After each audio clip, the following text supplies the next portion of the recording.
And ano ba yung dito? Nagulat ako nung nakita ko po sa Tom kasi yung 400,000 na 1 year total income, parang hindi yung figure na nasa isip ko nung pag kinikwento ko paano ako nag-start sa iPern. No? Ganyan pala siya kalaki.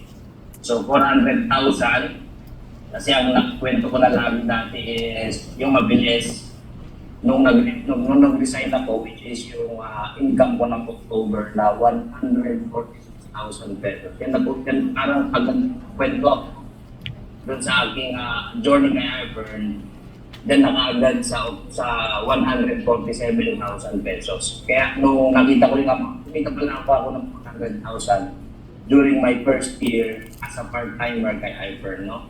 So, yan po kung income na yan ay 9 months no, na part-time. Tapos September, nung August ko nag-tender ako ng resignation. Tapos September, yan na yung nag-tender ako ng resignation. And eventually, noong October, yan na yung full-time na ako kay iPern. So, yan ang story po niyan is noong 2016, I was invited no, ni Abzak. Tapos, hindi ako nakasama. Hindi ako nakasama dun sa invitation niya ng 2016.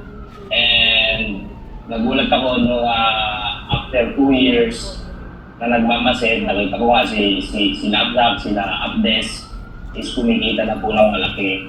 And that time, nung ako po ay parang napaisip na bakit hindi ako bumalik sa network. Kasi I have experience noong 2011 nung magkakasama kami sa dati naming company na mag-part-time din, eventually nag-full-time din sa network. Tapos, noong 2016 nga, hindi ako nakasama. Tapos 2018, kumikita na sila ng malalaki. No? So, ito pong 2018 na ito, noong time na yan, nag-decide ako na mag-network ulit. Tapos una, naghanap ako ng network.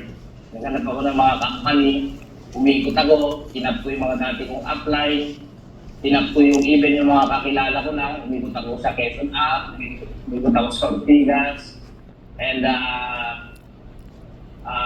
sabi ko parang ano ba itong ginagawa ko? No?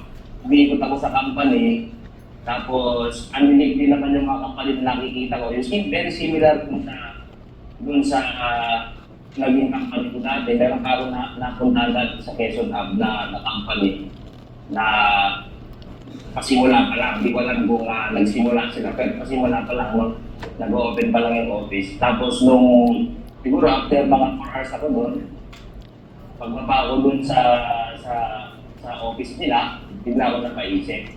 Tapos ang minesend ko na nun si Abdes, sabi ko kay Abdes, apply, pwede ko bang makita ulit yung marketing ng app ng iPern. So, katuwa naman kasi nag-reply kagad si Abdes. I believe na, kasi nung nasa Baguio kasi parang anniversary ba yun apply?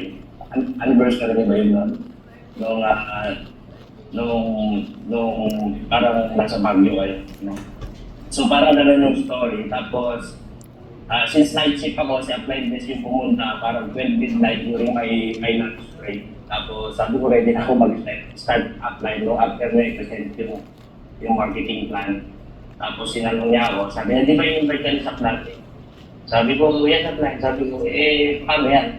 Ikaw bahala nga ako kasi kumbaga ikaw bahala kung saan mo gusto ilagay. Tapos nilagay niya naman ako yung job. So ito na po yung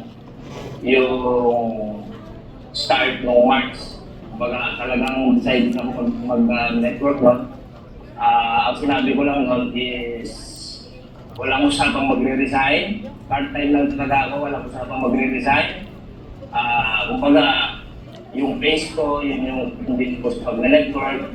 And eventually, after 5 months, of course, after mga 5 months, 6 months, talabi ko sa sarili ko na wala. Gusto ko na ulit mag-full time. No? Kasi parang ito yung alos gabi-gabi, no, na nakausap natin sa office. Tapos, since night check na ako, pinaiinom na ako sa gabi. No? Pinalasang na ako sa gabi, kung nahirapan na ako bato, bumalik sa office. So, sabi ko, gusto ko na rin mag-resign.